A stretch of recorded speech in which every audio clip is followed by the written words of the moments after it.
नमस्कार, मी पंजाब डाक 26-27 दरम्यान चांगला जोराचा काही ठिकाणी मुसळधार अतिमुसळधार पाऊस अमरावती जिल्हा, वर्धा, भंडारा, गोंदिया, चंद्रपूर, यवतमाळ, अकोला जिल्हा या परिसरामध्ये ह्यामध्ये 4-5 दिवसामध्ये चांगला जोराचा पाऊस पडणार आहे म्हणून विदर्भ वासियासाठी आनंदाची बातमी. पश्चिम विदर्भामध्ये बुलढाणा जिल्ह्यात देखील चांगला पाऊस असणार आहे म्हणून त्यांनी देखील अंदाज लक्षायचा. हिंगोली, वाशिमकडे पाऊस पडणार आहे. सर्वदूर नाही पण भाग बदलत पडणार आहेत. पिकाला दिलासादायक असणार आहे म्हणून हे लक्षायचं. नांदेड जिल्ह्यात आज दुपारनंतर आणि रात्रीच्याला चांगला रिमझिम पाऊस सुरू राहणार आहे म्हणून नांदेडकरांनी अंदाज लक्षायचा. यवतमाळ जिल्ह्यात आज रात्रीच्याला चांगला जोराचा पाऊस चालू राहणार आहे. यवतमाळ जिल्ह्यातून अंदाज लक्षायचा.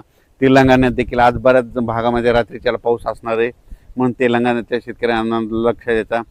परभणी जिल्हा, जालना जिल्हा, लातूर जिल्हा आणि बीड जिल्हा ह्या 4 जिल्ह्यामध्ये आज दुपारनंतर विखुरलेल्या स्वरूपाचा बऱ्याच भागामध्ये पावसाचं आगमन होणार आहे. सर्वदूर काही पडणार नाही पण भाग बदलत पिकाला जीवदान ठरणारा असा पाऊस असणार आहे म्हणून हे लक्षात येतं. सोलापूर जिल्ह्यात आज देखील सांगोला परिसरामध्ये पंढरपूर, आटपाडी तिकडे देखील चांगला पाऊस असणार आहे म्हणून त्यांनी देखील लक्षात यायचं. त्याच्यानंतर इकडं श्रीगोंदा, अहिल्यानगरकडं तिकडे देखील आज बऱ्याच भागामध्ये पावसाचं आगमन असणार आहे. पाथर्डी त्या परिसरामध्ये म्हणून त्यांनी देखील अंदाज लक्षात यायचा. कोकणपट्टीमध्ये कोल्हापूरपासून राधानगरी असा पाऊस पालघरपर्यंत त्या कोकणातला पाऊस चालूच राहणार आहे सरीवसरी म्हणून ते लक्षात यायचं. पण त्याच्यानंतर पुण्याला देखील आज सरीवसरी येत राहतील म्हणून पुणेकरांनी देखील अंदाज लक्षात यायचा. त्याच्यानंतर संगमनेर, अकोल्याच्या सरीवसरी चालूच राहतील. तिथं नाशिककडं इगतपुरीकडे पाऊस पडत असल्यामुळे नाशिककडे देखील सरीवसरी पाऊस राहतील म्हणून त्यांनी देखील अंदाज लक्षात यायचा. धुळे, जळगाव, नंदुरबार तिकडं मात्र 26, 27, 28 दरम्यान तिकडे देखील चांगला पाऊस येईल म्हणून त्यांनी देखील अंदाज लक्षात येतात. सर्वदूर पडणार नाही पण विखुरलेल्या स्वरूपाचा असणार आहे. फक्त चांगला मोठा पाऊस फक्त अमरावती जिल्हा, इकडं अकोट तालुका, मोर्शी अमरावती जिल्ह्यातला मोर्शी तालुका, त्याच्यानंतर इकडं बेतूल, मध्य प्रदेशमधलं बेतूल, इकडं त्याच्यानंतर अचलपूर, दर्यापूर, त्याच्यानंतर इकडं उमरेड, वर्धा, नागपूर, भंडारा, गोंदिया, त्याच्यानंतर इकडे यवतमाळ, किनवट ह्या परिसरामध्ये मात्र चांगला पाऊस असणार आहे म्हणून विदर्भासाठी हे जोराचा पाऊस असणार आहे म्हणून विदर्भ शेतकऱ्यांनी अंदाज घ्यायचा. संभाजीनगर जिल्ह्यामध्ये तुम्हाला सांगू इच्छितो इकडं सिल्लोड, नेल्लोड, त्याच्यानंतर इकडं सोयगाव, चाळीसगाव त्या परिसरामध्ये देखील ना आज बऱ्याच भागात पाऊस सुरू होईल आणि संभाजीनगरकडे देखील विखुरलेल्या स्वरूपाचा पाऊस आहे. सर्वदूर काही पडणार नाही म्हणून त्यांनी देखील अंदाज लक्षात यायचा.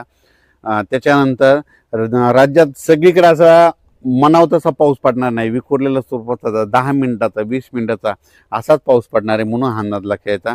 फक्त जोराचा पाऊस फक्त विदर्भातच पडणार आहे म्हणून विदर्भासाठीच हे खास करून आनंदाची बातमी आहे.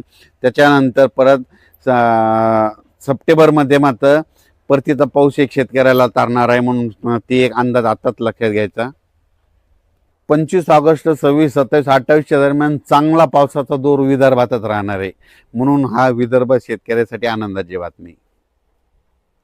विदर्भामध्ये काय होणार आहे, कमी दाबाचा पट्टा असल्यामुळं ते कमी दाबाचा पट्टा जात असल्यामुळं मग काय होईल, मग त्याच्या विदर्भाच्या बाजूला मराठवाडा आहे. मग मराठवाड्यामध्ये कोणता, परभणी जिल्हा, हिंगोली जिल्हा, त्याच्यानंतर नांदेड जिल्हा, इकडे जालना जिल्हा ह्या परिसरामध्ये काय होणार, मग रिमझिम पाऊस पडणार म्हणून हे विदर्भामध्ये जास्त पडत असल्यामुळे मराठवाड्याला रिमझिम 25, 26, 27, 28 दरम्यान येणार आहे म्हणून ह्या शेतकऱ्यांनी लक्षात येतात. पण ते पण सर्वदूर नाही काही भागातच पडणार आहे म्हणून अंदाज लक्षात येतात. हे पाऊस महाराष्ट्रामध्ये ह्या महिन्यात कशामुळे नाही आलं तर त्याचं खरं कारण सांगतो की काय होतंय की विशाखापट्टणम ते भुवनेश्वरच्या जवळजवळ कमी दाबाचे पट्टे तयार झाले तर ते काय होतात, ते सरळ नागपूरकडे येतात. नागपूरकडून काय होतात, इकडं अमरावतीकडून इकडं बैतूलहून इकडे इंदोरकडे जात असल्यामुळे एका पाठोपाठ मग जवळपास 3 लो प्रेशर कमी दाबाचे पट्टे तिकडंच चालले. तर मग तिकडंच जात असल्यामुळे महाराष्ट्रातलं सगळं बाष्प तिकडे खेचलं जाते म्हणून महाराष्ट्रातला सध्या पाऊस बंद आहे. त्याच्यामुळे महाराष्ट्रात एवढा जोर धरून पाऊस नाही. मग महाराष्ट्रात जोर धरण्यासाठी तुम्हाला सांगू इच्छितो की मछलीपट्टम आहे, म्हणजे इकडे चेन्नईकडं मछलीपट्टम आहे. त्या मछलीपट्टममध्ये काय होतं, सप्टेंबरमध्ये तिकडे कमी दाबाचे पट्टे तयार झाले त्यानंतर ते पाऊस काय होतो तेलंगणाकडे येतो, तेलंगणातून महाराष्ट्राकडे येतो म्हणून मग महाराष्ट्रात जर पाऊस चांगला पडायचा असेल तर इकडं मछलीपट्टम, इकडं तेलंगणामध्ये कमी दाबाचा पट्टा होणं गरजेचं आहे. पण भुवनेश्वरकडे कमी दाबाचे पट्टे झाले की ते सरळ पाऊस नागपूरकडे जातो, नागपूरकडून मध्य प्रदेश, इकडं उत्तर प्रदेश, इकडं गुजरातकडे तो पाऊस जात असल्यामुळं महाराष्ट्रातला पाऊस कमी आहे. दुसरं काही याच्यामध्ये काही कारण नाही. त्याच्यानंतर हे सगळीकडे काय व्हायचं, सरळ 3 एका पाठोपाठ 3 कमी दाबाचे पट्टे केले.